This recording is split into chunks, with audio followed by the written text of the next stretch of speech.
Hello, my name is Valeria and today I'd like to show you a video I have created for the Altenew video challenge number 1. Let's start because there's plenty to do. The aim is to create beautiful watercolor roses. I'm using a vintage flowers stamp set today.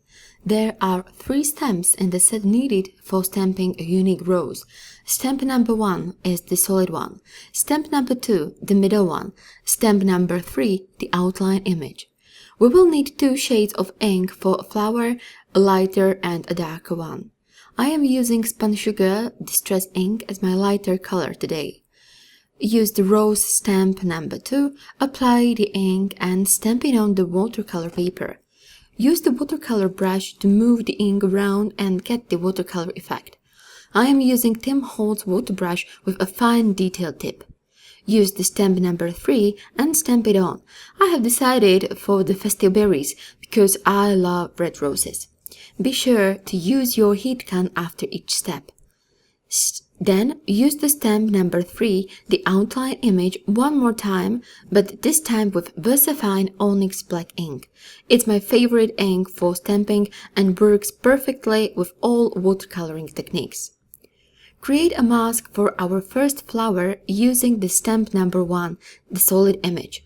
I am using post-it notes with XXL sticky area. I had idea in my mind to create a small bouquet of 3 roses, so we are going to repeat the process one more time again. So stamp number 2 with spun sugar and stamp number 3 with festive berries. After removing my mask, I have decided to add more color around my flowers.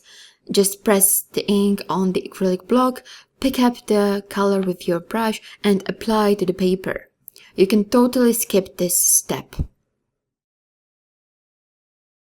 As you can see, I am testing my water brush on my hand to find out if there is enough amount of water I need.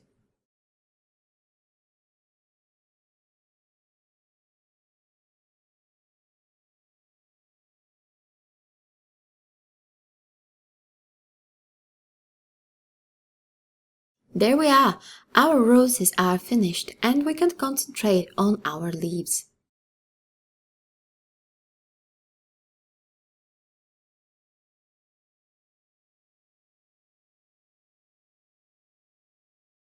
We will use the leaf stamp number 2 with a lighter ink. I have decided for shabby shutters today.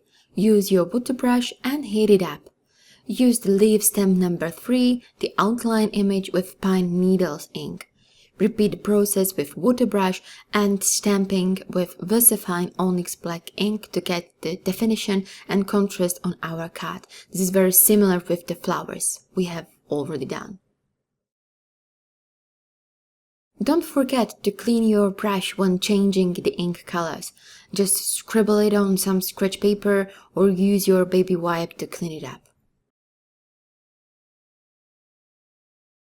And don't be too precise. I like to offset the stamps just a little bit. In my opinion, it adds great interest to the finished card.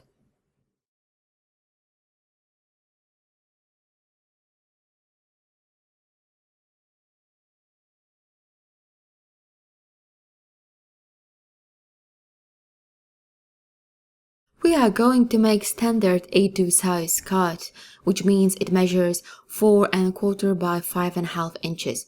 Use black cardstock for the base and trim the final watercolor paper to get a nice edge around it. Finally, I have decided to use one more stamp set by Altenew called Scribbled Flowers and Sentiment Congratulations. I love the font. Prepare your black cardstock with Ink-a-Dink-a-Doo embossing magic bag. The more powder, the better. Don't be afraid, we will remove it later with anti-static dry wipes.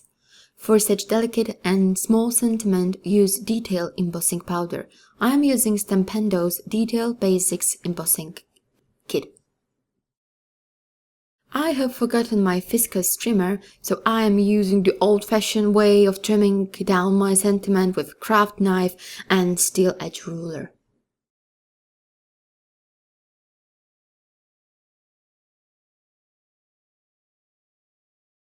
Stick down the watercolor paper and be sure to use plenty of adhesives.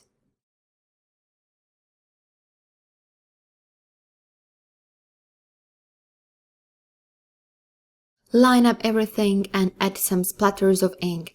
I'm using ordinary black drawing ink and watercolor brush with round tip number 3.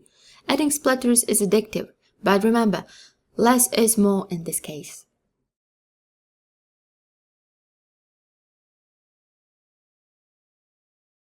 Stick down the sentiment with black foam adhesive dots.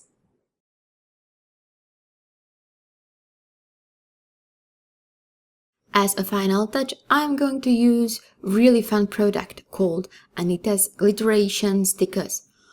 Gold glitter dots in 2 sizes. They are super shiny and super sparkly and glittery but completely flat.